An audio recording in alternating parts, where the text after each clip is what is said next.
Have you ever been in like a crowded room but still felt totally alone? Yeah. It's so weird, right?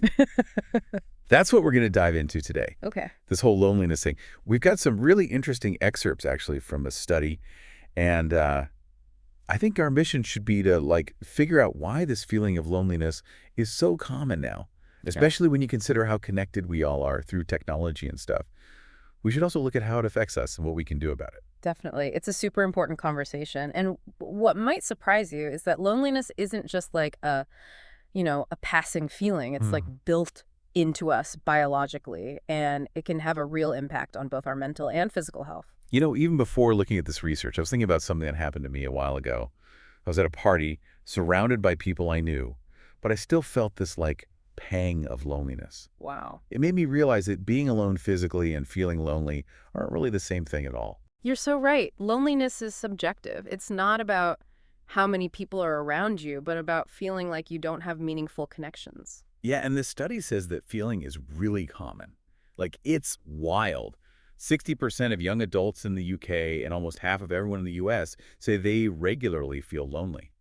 It's kind of crazy when you think about how easy it is to connect with people online. It really is. It's like this weird paradox. We're more connected than ever through technology, but so many of us feel disconnected on a deeper human level. And another thing, the study says loneliness is actually a biological function, like being hungry or thirsty. Wait, loneliness is biological. That doesn't seem to make sense. Why would our brains, like, evolve to make us feel bad when we're alone?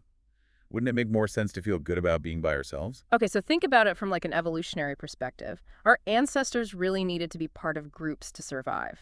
Loneliness was like an alarm system inside them. It told them to make their social bonds stronger and avoid being isolated because that could have meant death. So feeling lonely actually pushed our ancestors to connect with others and survive. Exactly. That feeling of loneliness made them want to connect and stay in the group, which kept them safe and healthy.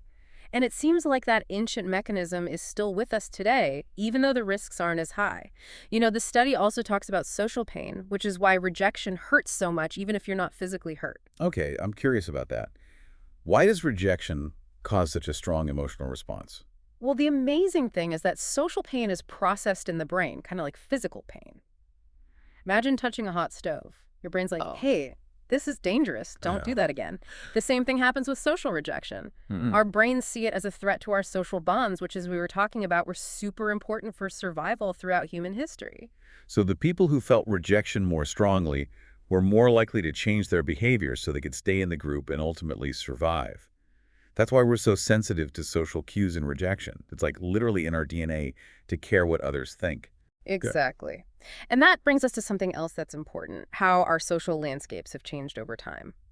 The study says that loneliness became more common after the Renaissance. Speaking of those changes, I wonder about the role of technologies. Like you said, we're more connected than ever, but also lonelier. Can you talk more about that? Absolutely. The study points to a few big shifts. The rise of individualism in Western culture, which started around the Renaissance, made people focus more on individual achievement and self-reliance. Then the Industrial Revolution took people away from their traditional communities and put them in more urban industrialized places. And then you add in modern mobility, people moving around a lot for work and other things, and you've got disrupted social networks. Basically, all these big changes made it harder to keep those close social bonds that humans evolved to depend on. And those trends have continued, haven't they? We're constantly on the move, both physically and digitally. It's easier than ever to lose touch with people. It is. And when you look at the big picture, you see that in how the number of close friendships has gone down in recent decades. It shows how our social fabric is changing. It's easy to get lost in the craziness of modern life with work, family, social media, and everything else and forget about those important social needs. The study called it accidentally falling into chronic loneliness. It can happen so gradually. You get busy, you prioritize other things, and then suddenly you realize you feel isolated and want those deep connections, which are really hard to make, especially as an adult. It's a slippery slope, like a vicious cycle. And the scary part is that this chronic loneliness can have serious consequences, For right? sure. This is where it gets really interesting.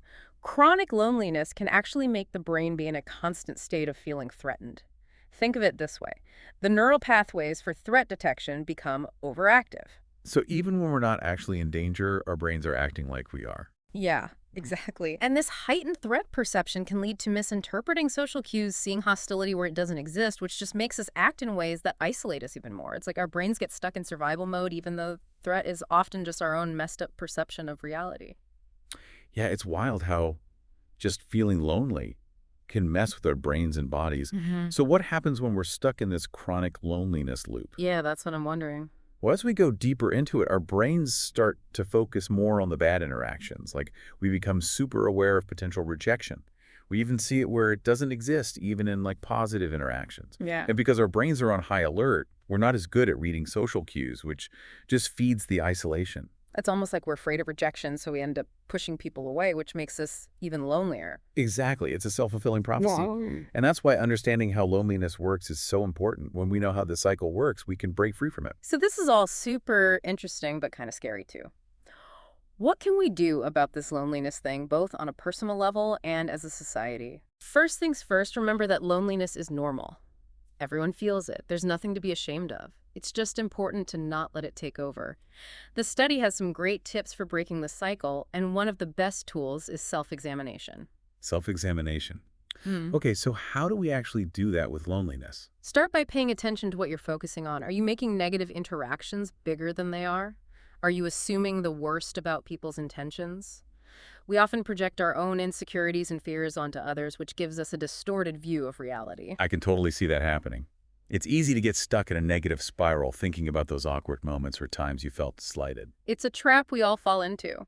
The key is to notice those thought patterns and challenge them.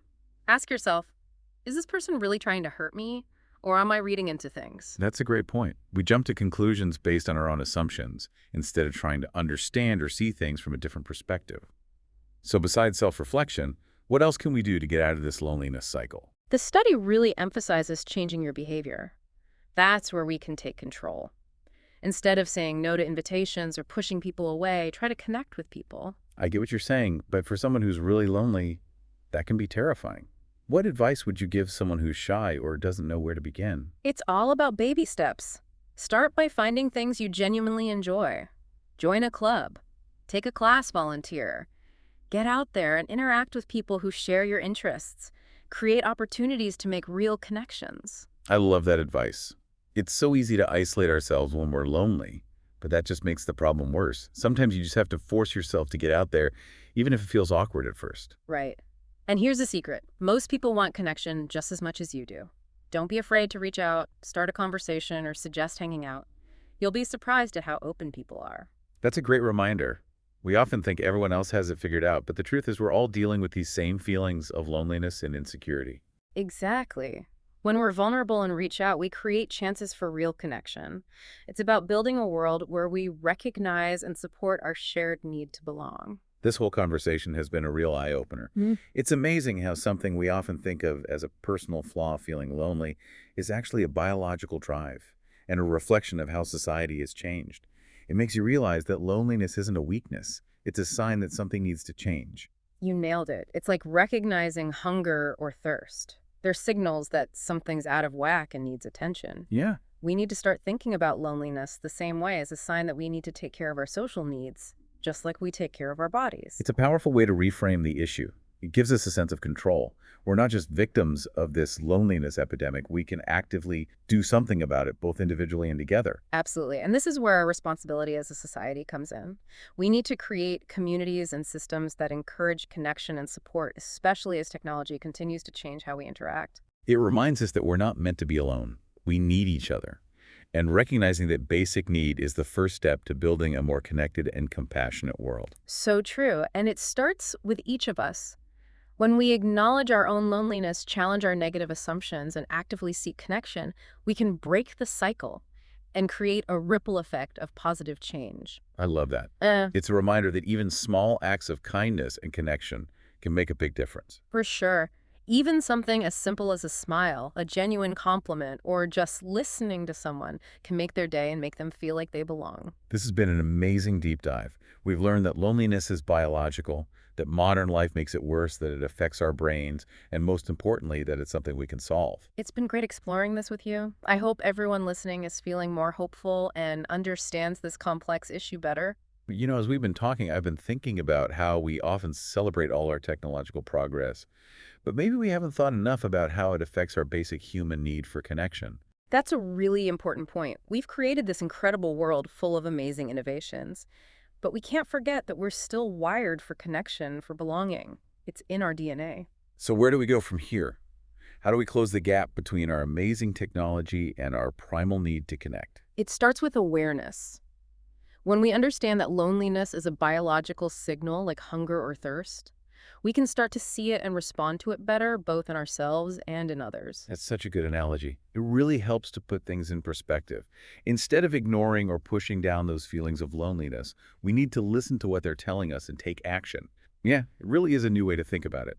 Instead of feeling bad about being lonely, we could see it as just part of being human. Right. It often means we need to reach out, connect, and nurture those social parts of ourselves. This deep dive has been so insightful. We've learned that loneliness is biological, that modern life makes it worse, that it affects our brains, and most importantly, that it's something we can solve. It really has been a fascinating journey, and I hope you're leaving with a sense of hope and a better understanding of this complicated topic. I think what's really amazing is that even with all the technology we have, our need for connection hasn't gone away. We still need it. Maybe we should pay more attention to how technology is affecting our social well-being. You're absolutely right. As we keep innovating and changing, it's important to remember that deep down, we're social creatures. Our need to belong is a fundamental part of who we are. So as we wrap up, here's a final thought for you to consider. If loneliness is a biological signal, like feeling hungry, can we learn to recognize it and do something about it more effectively? Maybe it's just calling a friend you haven't talked to in a while or joining a group in your area that interests you. Whatever it is, remember that connection is key, and you're not alone in this.